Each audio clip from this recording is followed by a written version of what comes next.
कार्यक्रम होता है रान्ना सदस्यगण।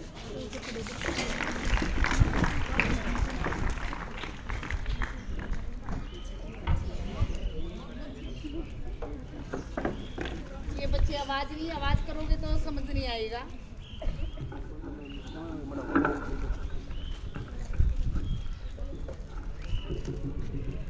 मैं युवा संसद में आप सबका अभिनंदन करता हूँ। युवा संसद में आपका स्वागत है। युवा संसद के उद्देश्य है विद्यार्थियों को संसदीय प्रक्रिया समझाना, सार्वजनिक विषयों में रुचि बनाना, वाद विवाद के बाद निर्णय लेने की क्षमता का विकास करना, सामूहिक विचार विमर्श में प्रशिक्षण देना, दूसरों के विचारों को सम्मान देना एवं विद्यार्थियों में नेतृत्व का गुण का विकास करना है। मुझे पूर्ण विश्वास है कि संसद की कार्यवाही को सुचारू रूप से चलाने में आप सभी मेरा पूर्ण सहयोग देंगे एवं संसदीय गरिमा को बनाए रखेंगे। अब मैं सदन से निवेदन करूंगा कि सभी राष्ट्रीय गान के लिए अपने अपने स्थान पर खड़े हो जाए।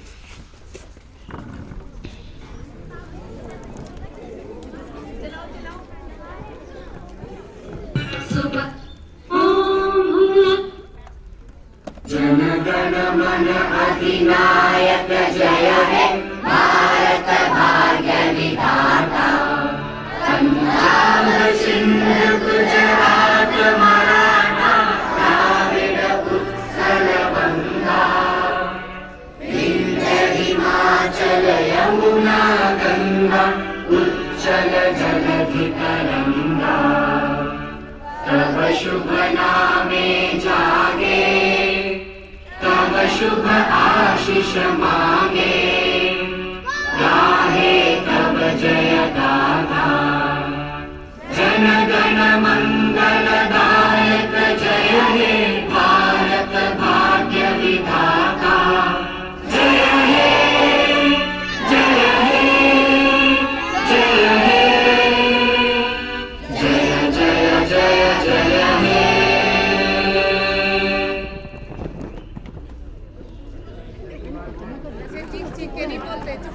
सदस्यगणों व पूरे भारतवर्ष को चंद्रयान 3 मिशन की सफलता की बधाई देता हूँ। यह पूरे भारत के लिए बहुत ही गौरव का दिन। हमारे बीच विदेशी मेहमान हैं कमला हैरिस अमेरिका से व यूके से अक्षता मूर्ति, जिनका हम सदन में स्वागत करते हैं। महासचिव जी नवनिर्वाचित सदस्यों को शपथ ग्रहण करवाई थे। धन्यवाद महोदय जी। मैं अनुरोध करता हूं कुमारी अनु जी से, जो हिमाचल प्रदेश के शिमला क्षेत्र से सांसद चुनी गई हैं, शपथ ग्रहण करें। आप शपथ लेंगी या प्रतिज्ञा? मैं शपथ लेना चाहूंगी। आप किस भाषा में शपथ लेना चाहेंगे? मैं हिंदी भाषा में शपथ लेना चाहूंगी।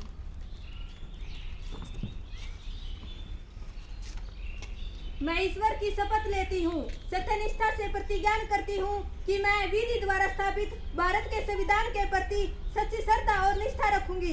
मैं भारत की प्रभुता और अखंडता अक्षुण्ण रखूंगी। मैं संघ के मंत्री के रूप में अपने कर्तव्यों का श्रद्धापूर्वक और शुद्ध अंतःकरण से निर्वहन करूंगी तथा मैं भय या पक्षपात, अनुराग या द्वेष के बिना सभी प्रकार के लोगों के प्रति संविधान और विधि के अनुसार कार्य करूंगी। धन्यवाद।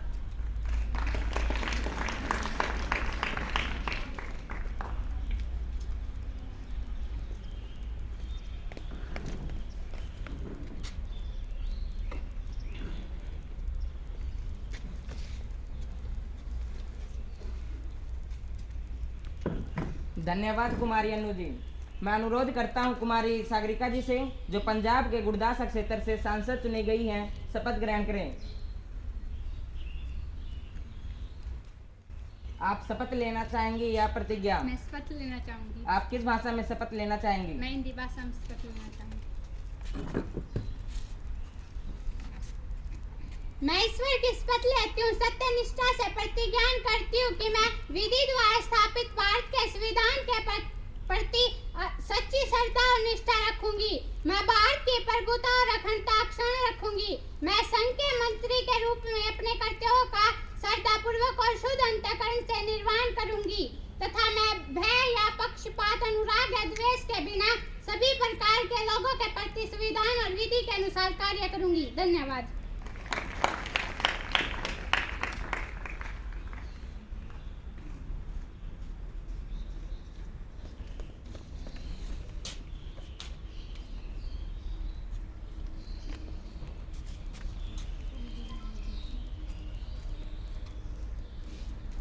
धन्यवाद कुमारी सागरिका जी। अब प्रश्नकाल आरंभ होता है। महासचिव जी, आज का एजेंडा और प्रश्नों की सूची वितरित की जाए। महोदय जी, एजेंडा और प्रश्नों सूची वितरित की जा रही है।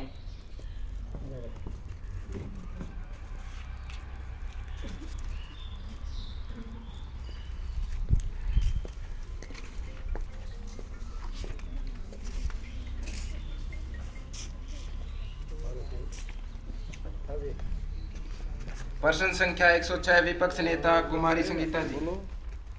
स्पीकर महोदय और सदन के सभी सदस्यों को संकरयान 3 मिशन की सफलता प्राप्ति की हार्दिक शुभकामनाएं।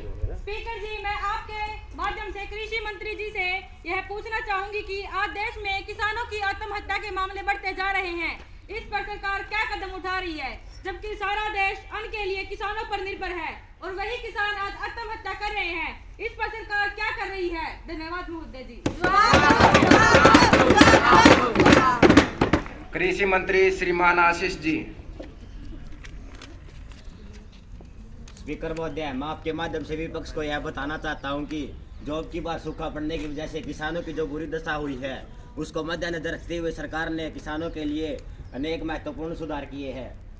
पहला, किसानों को सब्सिडी दी गई है। यदि कोई व्यक्ति कृषि से संबंधित वस्तु खरीदता है तो उसे केवल आधे पैसे ही देने होंगे और आधे पैसे सरकार द्वारा दिए जाएंगे। 2200 करोड़ बागवानी की उपज को बढ़ावा दिया जाएगा। 63,000 एग्री सोसाइटी को कंप्यूटराइज किया जाएगा। 1 करोड़ किसानों को नेचुरल फार्मिंग के लिए बढ़ावा दिया जाएगा। गाँवों में युवाओं को प्राथमिक स्टार्टअप करने का मौका दिया जाएगा और सरकार उनकी पूरी तरह से सहायता करेगी। फसल बीमा के जरिए 1.24 लाख करोड़ रुपए दिए जाएंगे और यह अभी तक उत्तर प्रदेश, मध्य प्रदेश और पंजाब हरियाणा में उपलब्ध कराई जा चुकी है। किसानों को 20 लाख करोड़ रुपए तक ऋण बांटने का लक्ष्य रखा गया है और अब की बार सरकार मोटे अनाज को बढ़ावा देगी, जिसे श्रेणी योजना के नाम से जाना जाएगा। सरकार ने अब की बार किसानों का 1 लाख रुपए तक कर्ज चुकाने का वायदा किया है। धन्यवाद। प्रश्न संख्या 121, कुमारी कांता जी। स्पीकर महोदय, मैं आपके माध्यम से वित्त मंत्री जी से पूछना चाहूंगी कि आज हर विभाग के कर्मचारी ओपीएस की मांग उठा रहे हैं। 58 साल की सेवा विभाग में देने के पश्चात भी उनका भविष्य सुरक्षित नहीं है। उन्हें अपने भविष्य की चिंता हो रही है, जबकि एक मंत्री एक दिन बनने पर भी पेंशन ले रहे हैं। क्या ये इंसाफ है? क्या वे केवल समाज की सेवा करने पर ही पेंशन के हकदार है? सरकार बताए कि वे कर्मचारियों की ओपीएस की मांग को क्यों दबा रही है? जवाब दो। वित्त मंत्री काफी जी। नमस्कार स्पीकर महोदय जी, मैं आपके माध्यम से विपक्ष के नेताओं को यह बताना चाहती हूं कि जो एनपीएस योजना है वह पहली वाली सरकार द्वारा पूर्व निर्धारित की गई थी। हमने तो सिर्फ इसे लागू किया है। महोदय जी, प्रॉफिट व लॉस के लिए हमने कमेटियां भी बिठाई है तथा इसका आकलन भी किया है। दूसरी ओर महोदय जी, 10% बेसिक कर्मचारी का भाग कटता है तथा सरकार 14% अपना भाग कर्मचारी को देती है। महोदय जी, कर्मचारी रिटायरमेंट पर भी 40% राशि जमा में से ले सकता है तथा 60% की राशि से उन्हें पेंशन दी जाएगी। स्पीकर जी, मैं विपक्ष के नेताओं को यह भी बताना चाहती हूं कि हमारी सरकार कर्मचारियों के लिए नई नई तथा अलग अलग योजनाएं बना रही है जिनसे उनका फायदा हो। माननीय अध्यक्ष महोदय जी, मैं अंत में यही कहना चाहूंगी कि एनपीएस कर्मचारियों के लिए गलत नहीं है।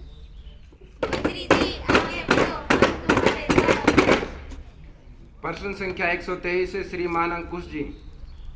माननीय महोदय जी, मैं सदन का ध्यान अग्निपथ योजना की तरफ आकर्षित करना चाहता हूँ। महोदय जी, यह सदन जानना चाहता है कि भारत सरकार की ऐसी क्या मजबूरी थी कि इन्होंने भारतीय सुरक्षा और भारतीय जवानों के साथ खिलवाड़ करना पड़ा। माननीय महोदय जी, यह सरकार भारतीय सेना भर्ती में मनमाने बदलाव कर रही है। महोदय जी, यह सरकार इतना गिर चुकी है कि इसने भारत देश के हित के नहीं बल्कि नाश के बारे में सोच रही है।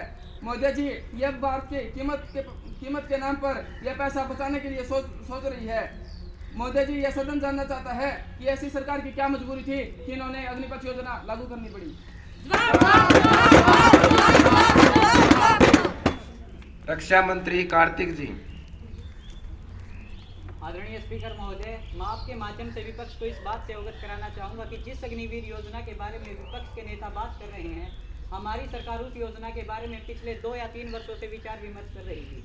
अंततः इस योजना को लागू करने का हमारा एकमात्र उद्देश्य ये है कि ज़्यादा से ज़्यादा युवाओं को रोजगार प्राप्त हो सके तथा जिन 4 वर्षों के बारे में विपक्ष बात कर रहा है, मैं आपके माध्यम से उन्हें यह भी बताना चाहूँगा कि इन 4 सालों में प्रत्येक अग्निवीर योद्धा को 30 से 40 हज़ार रुपये मासिक वेतन दिया जाएगा। उन्हें जोखिम व कठिनाई भत्ते के भी अधिकारी होंगे तथा उन्हें सेवा छोड़ने के बाद 11.71 लाख रुपए ब्याज सहित उन्हें दिए जाएंगे। यदि कोई जवान सेवा के दौरान मृत्यु को प्राप्त होता है तो उसे 1 करोड़ रुपए से अधिक की राशि दी जाएगी तथा यदि कोई अग्निवीर योद्धा अपनी सेवा के दौरान अच्छा प्रदर्शन करता है तो 25% जवानों को परमानेंट आर्मी में रख लिया जाएगा। अंततः महोदय, ये जवानों पर निर्भर है कि वो अपनी सेवा के दौरान कैसा प्रदर्शन कर पाते हैं, न कि हमारी सरकार पर। मुझे आशा है कि विपक्ष को अपने सवाल का जवाब मिल गया होगा। मंत्री जी आगे बढ़ो। प्रश्न संख्या 129 कुमारी मुस्कान जी। स्पीकर महोदय, मैं आपके माध्यम से प्रधानमंत्री जी से यह पूछना चाहती हूँ कि इनकी सरकार एक देश एक चुनाव होने का नारा दे रही है। मैं यह पूछना चाहती हूँ कि यह कैसे संभव है, जबकि हमारे देश में हर एक राज्य के अलग अलग चुनाव होते हैं, यहाँ तक कि हमारी केंद्र सरकार के चुनाव भी अलग होते हैं। क्या इस प्रकार हमारे अधिकारों का हनन नहीं किया जा रहा? यह केवल पैसा बचाने का एकमात्र ढोंग कर रहे हैं। इस तरीके से अपनी मनमानी करके लोकतंत्र को दबाए जाने का प्रयास किया जा रहा है, क्योंकि हर राज्य की विधानसभा का कार्यकाल अलग अलग समय पर पूरा होता है। हम विपक्षी नेता ऐसी तानाशाही नहीं होने देंगे। माननीय प्रधानमंत्री तमन्ना जी। मैं स्पीकर महोदय के माध्यम से विपक्षी नेताओं को यह बताना चाहती हूँ कि एक देश एक चुनाव वर्तमान केंद्र सरकार के एजेंडे में शामिल महत्वपूर्ण सुधारों में से एक है। जाहिर सी बात है, लगातार चुनाव करवाने के कारण देश में बार बार आदर्श आचार संहिता लागू करनी पड़ती है, जिसके कारण सरकार आवश्यक नीतिगत निर्णय नहीं ले पाती और विभिन्न योजनाओं को लागू करने में समस्या आती है। स्पीकर महोदय, ये पक्ष, ये विपक्ष और ये पूरा देश जानता है कि किस तरह बार बार चुनाव करवाने से देश को भारी पैसे खर्च करने पड़ते हैं। एक कमेटी से प्राप्त आंकड़ों के माध्यम से यह पता चला है कि इन चुनावों के दौरान लगभग 900 करोड़ रुपए प्रति वर्ष खर्च किए जाते हैं और एक साथ चुनाव करवाने से इस भारी खर्च में भी कमी आएगी और उन पैसों को देश के विकास में लगाया जाएगा। एक साथ चुनाव करवाने से सुरक्षा कर्मचारी और सरकारी कर्मचारियों को भी बार बार ड्यूटी पर लगाने की आवश्यकता नहीं पड़ेगी। इससे उनका समय भी बचेगा और वे अपने कर्तव्य का पालन भी सही तरीके से कर पाएंगे। स्पीकर महोदय, मैं विपक्षी नेताओं से अनुरोध करती हूँ कि वे इस दलगत राजनीति से ऊपर उठकर देश के हित के लिए कार्य करें। प्रश्न संख्या 135 श्रीमान नवीन जी। स्पीकर महोदय, मैं आपके माध्यम से शिक्षा मंत्री से पूछना चाहता हूँ कि नई शिक्षा नीति को क्यों लागू किया जा रहा है, इससे बच्चों को क्या क्या लाभ होंगे? शिक्षा मंत्री कुसुम जी। स्पीकर महोदय जी, मैं आपके माध्यम से विपक्ष के नेता द्वारा पूछे गए सवाल का जवाब देना चाहूंगी। न्यू एजुकेशन पॉलिसी का मुख्य उद्देश्य भारत में एजुकेशन को ग्लोबल लेवल पर लाना है, जिससे भारत महाशक्तिशाली बन सके। न्यू एजुकेशन पॉलिसी के तहत स्कूल से लेकर कॉलेज तक की शिक्षा नीति में बदलाव किया जाएगा और इस नीति का उद्देश्य 2025 तक राष्ट्रीय मिशन के माध्यम से मूलभूत शिक्षा और संख्यात्मक कौशल हासिल करना है। 34 वर्षों के पश्चात आई इस नीति का उद्देश्य सभी छात्रों को उच्च शिक्षा प्रदान करना है और इस नीति को शिक्षकों के मूल्यांकन में सुधार के लिए भी बनाया गया है और इस नीति से बच्चों को भी काफी फायदे होंगे, जिससे बच्चों को भारतीय संस्कृति से जोड़ा जाएगा। न्यू एजुकेशन पॉलिसी के तहत 5+3+3+4+ पैटर्न फॉलो किया जाएगा। बच्चों को 12 साल की स्कूल शिक्षा और 3 साल की फ्री स्कूल शिक्षा दी जाएगी। नई शिक्षा नीति के तहत स्कूलों में 5वीं तक की शिक्षा मातृभाषा या क्षेत्रीय भाषा में दी जाएगी। 6ठी कक्षा से ही बिजनेस इंटर्नशिप के स्टार्ट कर दी जाएगी। न्यू एजुकेशन पॉलिसी के आने के बाद स्टूडेंट कोई भी सब्जेक्ट चुन सकता है और फिजिक्स के साथ आर्ट्स भी ले सकता है और सभी स्कूलों में डिजिटल एक्टिविटी भी करवाई जाएगी। धन्यवाद। स्पीकर महोदय, मैं आपके माध्यम से शिक्षा मंत्री से पूछना चाहता हूं कि पुरानी शिक्षा नीति और नई शिक्षा नीति में क्या अंतर है जो इस नीति को लागू किया जा रहा है? शिक्षा मंत्री कुसुम जी। स्पीकर महोदय जी, मैं विपक्ष के नेता को यह बता दूं कि पिछली शिक्षा नीति और नई शिक्षा नीति में बहुत अंतर है। जैसा कि आप सभी को पता है कि पिछली शिक्षा नीति जारी हुए 3 दशक से भी अधिक समय बीत चुका है। नई शिक्षा नीति में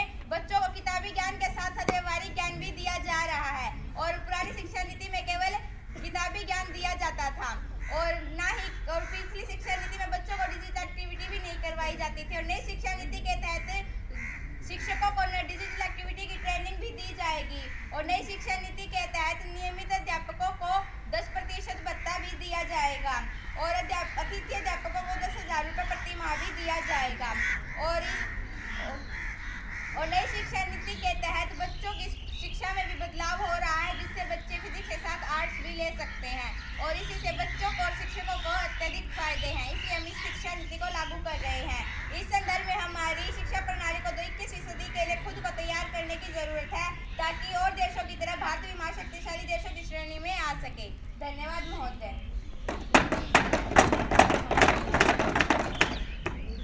अब कुमारी तमन्ना जी आपके सामने ध्यानाकर्षण प्रस्ताव पेश करेंगी। माननीय अध्यक्ष महोदय, मैं ध्यानाकर्षण प्रस्ताव पेश करना चाहूंगी। मैं महिला व बाल विकास मंत्री जी से पूछना चाहूंगी कि महिलाएं आज कहाँ सुरक्षित है।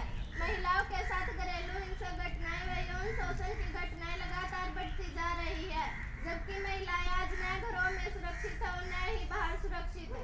बेटी बचाओ बेटी पढ़ाओ का केवल नारा दिया जा रहा है। सरकार से मेरा यह प्रश्न है कि वे महिलाओं की सुरक्षा के लिए क्या कदम उठा रही है, जवाब दो। महिला व बाल विकास मंत्री कुमारी नेहा जी। स्पीकर महोदय, मैं आपके माध्यम से विपक्ष के मंत्री को बताना चाहूंगी कि महिलाओं के साथ हो रहे अत्याचार के लिए सरकार ने उनकी सुरक्षा के लिए अनेकों कदम उठाए हैं। सभी कंपनियों को यह आदेश दिया गया है कि वे सुनिश्चित करें कि महिला कर्मी को लाने छोड़ने के दौरान कैब में वह अकेली न हो। महिला कर्मी को उसके घर तक छोड़ा जाए, न कि गली या मुख्य मार्ग पर। हर थाने में महिला हेल्प डेस्क खोली गई है। जिन इलाकों में महिलाओं के खिलाफ अपराध की अधिक वारदात होने की आकांक्षा रहती है, वहाँ पीसीआर वैन में महिला पुलिसकर्मियों की तैनाती की गई है। महिलाओं व छात्राओं की सुरक्षा सुनिश्चित करने के लिए 218 पेइंग गेस्ट व हॉस्टल का ऑडिटोर किया गया है। महिला हेल्पलाइन 1019 की शुरुआत की गई है। महिलाओं के लिए देश में पोक्सो एक्ट और दुर्गा शक्ति जैसे ऐपों को सख्ती से लागू किया गया है। रेडियो, टीवी व पत्र पत्रिकाओं के जरिए जागरूकता कार्यक्रम चलाए जा रहे हैं। धन्यवाद। मंत्री जी आगे बढ़ो। अब शून्यकाल आरंभ होता है। कुमारी चंचल जी। माननीय स्पीकर महोदय, मैं आपके माध्यम से सरकार से यह पूछना चाहूंगी कि नई शिक्षा नीति के तहत दाखिले के लिए विद्यार्थियों की आयु 6 वर्ष क्यों कर दी गई है। क्या सरकारी विद्यालयों को बंद करने की मंशा है सरकार की? क्या बच्चों को 6 वर्ष तक घर पर ही रखा जाएगा? सरकार ऐसे बेतुके फरमान करके जनता को क्यों गुमराह कर रही है? सरकार ऐसा बदलाव किस फायदे के लिए करना चाहती है? मैं सरकार से पूछना चाहूंगी कि ऐसी गलत नीतियां बनाने की क्या आवश्यकता है, जवाब दो। कुमारी पूजा जी। स्पीकर महोदय, मैं आपके माध्यम से विपक्ष को बताना चाहूंगी कि वो बच्चा पहले 2 साल बाल वाटिका या आंगनबाड़ी में प्रवेश लेगा ताकि उसका मानसिक, शारीरिक तथा बौद्धिक विकास हो सके, उसका दिमाग पूरी तरह से परिपक्व हो जाए ताकि वह पहली कक्षा के पाठ्यक्रम का नियमित रूप से अध्ययन कर सकेगा। स्पीकर महोदय, 2 साल के छोटे बच्चे को खेल खेल में शिक्षा दी जाएगी। बैकलैग शिक्षा होने के कारण बच्चों को शिक्षा देने में न कोई परेशानी होगी और न ही बच्चा पढ़ाई से दूर भागेगा। साथ ही साथ बच्चों की रुचि भी बढ़ेगी तथा वह पढ़ाई को बोझ नहीं समझेगा। इस योजना के अंतर्गत शिक्षा मंत्रालय के साथ महिला और बाल विकास, स्वास्थ्य और परिवार कल्याण सहित अन्य मंत्रालयों का एक संयुक्त टास्क फोर्स बनेगा जो बच्चों की प्रारंभिक शिक्षा पर बल देगा। धन्यवाद। श्रीमान विश्वास जी। माननीय स्पीकर महोदय, मैं आपके माध्यम से प्रधानमंत्री से पूछना चाहूंगा कि सरकार देश में बढ़ती बेरोजगारी को कम करने के लिए क्या कदम उठा रही है। एक तरफ तो सरकार नारा दे रही है कि सबका साथ सबका विकास। कहाँ है विकास? आज देश में लगातार बेरोजगारी बढ़ रही है। युवा पीढ़ी के पास शिक्षित होकर भी रोजगार नहीं है। सरकार को इन युवाओं के भी सही चिंता है या नहीं, जवाब दे। माननीय प्रधानमंत्री तमन्ना जी। स्पीकर महोदय, हमारे माननीय सदस्य अगर राष्ट्रीय शिक्षा नीति का अध्ययन करके आए होते तो ये सवाल नहीं पूछते। राष्ट्रीय शिक्षा नीति 2020 में लागू हो चुकी है और राज्य सरकार इसे आगे बढ़ा रही है। इसमें सामान्य पाठ्यक्रम के साथ साथ विभिन्न रोजगार परक पाठ्यक्रम भी लागू किए गए हैं। इसमें paramedical, drone technology, data analysis और 3D पेंटिंग जैसे पाठ्यक्रम भी शामिल किए गए हैं। महोदय, मैं पुनः प्रश्न पूछना चाहूंगा कि इन 9 वर्षों में सरकार ने बेरोजगारी की दर को कहाँ तक कम किया है, जवाब दे। स्पीकर महोदय, मुझे अच्छा लगा कि वे विरोधी दल के नेता को भी अब जनसंख्या की चिंता होने लगी है। यह अच्छी बात होनी भी चाहिए और इसी को नियंत्रित करने के लिए हम समान कानून की बात करना चाहते हैं। सर्वे से ही सरकार के कार्यों के बारे में पता चलता है और बेरोजगारी दर रोजगार उपलब्ध कराने पर ही पता चलती है। अतः विपक्षी नेताओं को मैं कहना चाहूंगी कि वो पिछले आंकड़ों को और अब के आंकड़ों को उठाकर देखें। वर्ष 2016 से 17 में बेरोजगारी दर 19% से भी अधिक थी और फिलहाल यह दर 3 से 4% तक आ गई है। अतः इसे पता चलता है कि लोगों को नौकरियां और रोजगार मिल रहे हैं। अतः विपक्षी नेताओं से मेरा यह अनुरोध है कि ऐसे सवाल पूछकर अपना और देश का वक्त बर्बाद ना करें।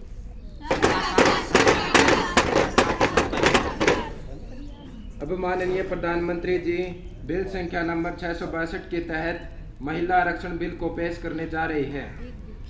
महासचिव जी बिल की प्रतियां वितरित की जाए। महोदय जी, बिल की प्रतियां वितरित की जा रही है।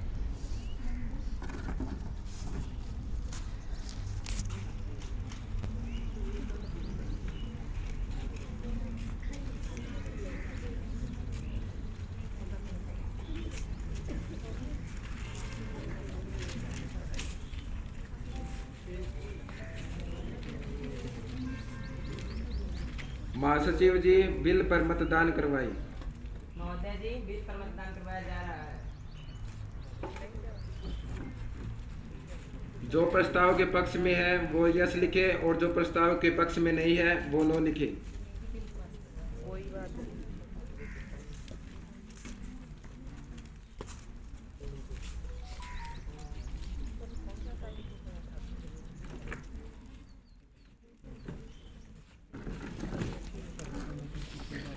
महासचिव जी बिल पर मतदान की प्रक्रिया पूरी की जाए।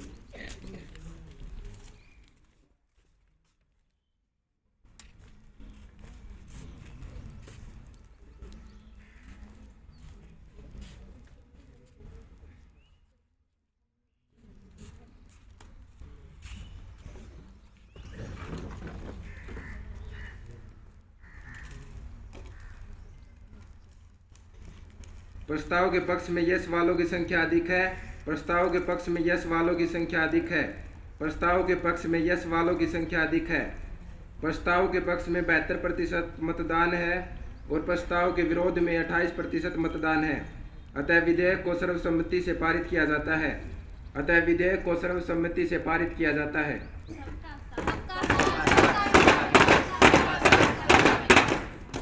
आज की सदन की कार्यवाही यहीं पर समाप्त होती है। धन्यवाद। जल्दी आओ, जल्दी मीडिया के सामने।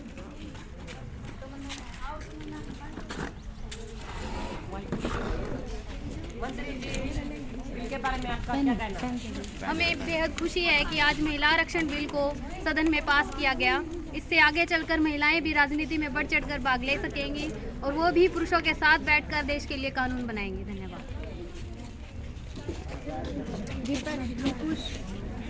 मंत्री जी, इस बिल के बारे में आपका हम क्या कहना है? विपक्ष के नेता इस बिल के बिल्कुल खिलाफ हैं। इस सरकार को सत्ता में आए हुए 10 साल हो गए। इसने ये बिल पारित करना होता तो ये पहले पारित करते।